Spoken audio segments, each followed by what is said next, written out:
Raffensperger is providing a great example of how conservatives find sort of like ethics and justice when they are somehow victimized by something that they otherwise wouldn't have a problem of. We have another example of that, at least from a policy perspective. We've seen this in the past, right? It was Portman, his son.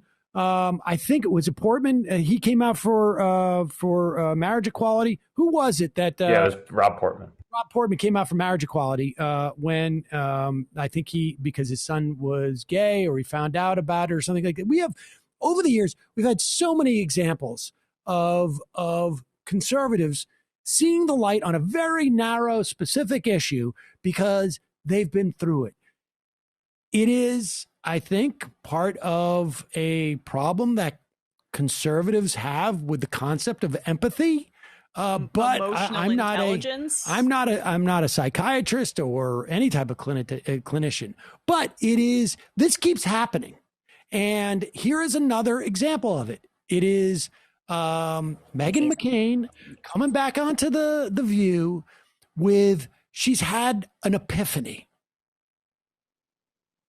Yeah, when I gave birth, I actually had postnatal preeclampsia, and I was in the hospital for a week after on a magnesium drip, and it really, really kicked my butt. And I was planning on coming back to the show for the election in 6 weeks after I gave birth, and I was physically unable to. I was physically unable to come. I was having, as any woman who has experienced anything like that, I had to have my husband and my mother-in-law help me do everything from shower to eat. It was deeply humbling, and to help me take care of Liberty. And the whole time I was thinking what a privilege it is to have this kind of maternity leave. And then as I thought about it, the more angry I got. Was it?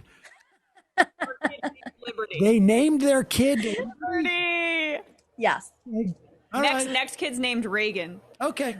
My kid's going to be named CIA, guys. Yeah. Is it Liberty McCain or Liberty Dominic?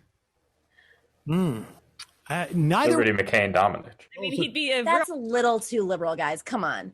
I think I think the next kid's got to be Freedom, right, or something like that, or but he's got to honor the hero that is her father by taking the last name. That's how he could get around it. Maybe. It's Maverick McCain is next. Gotta be. Oh, that's it. You're right.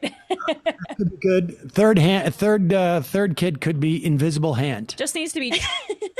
But let's go. Let's continue. I'm sorry, we had to stop. We have an office pool. Stop. Okay, cool. And the whole time I was thinking what a privilege it is to have this kind of maternity leave. And then as I thought about it, the more angry I got that there weren't women in the rest of America that had the same kind of luxury that I had working here at The View.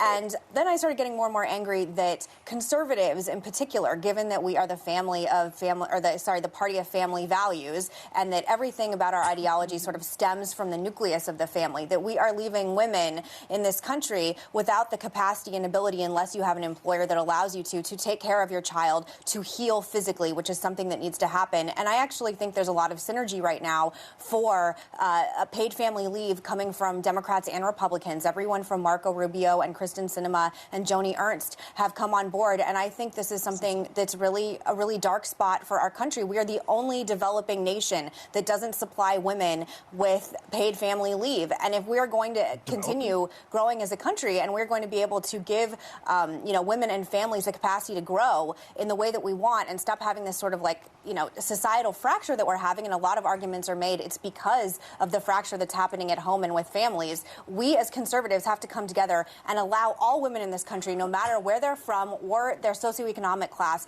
the capacity to have what I just had, which is 3 months of bonding time and breastfeeding and healing from an emergency C-section, which is what I had to have. And okay. Now, let me just say there's a couple of things I want to point out. One, it'd be nice also if we had paternity leave. How about just parental leave would be nice.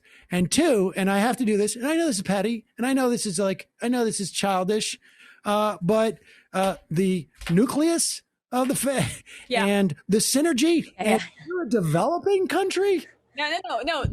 It's the nucleus of the boardroom at Fortune 500 company. Right. That's where the soul of the Republican Party is. I mean, come on, it's so boring, that kind of old school. I'm going to play neoliberal here for a second. Go ahead.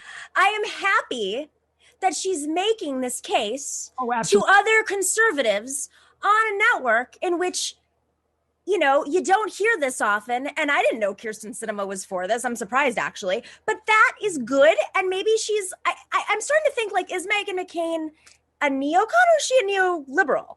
Because I really don't see much daylight between her and Joe Biden at this point and Kirsten Sinema. I can answer that for you. She's a hack, and Well, then you can go. But you can be a neocon and a neoliberal. I mean, a neocon. I mean, technically neoliberals. Yeah, I know the history of it, but A neocon and a neoliberal. In fact, I would say that most are.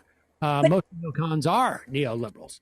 I think she's attached to the preservation of the Republican Party because of her father, when we all know what her father was in the Republican Party.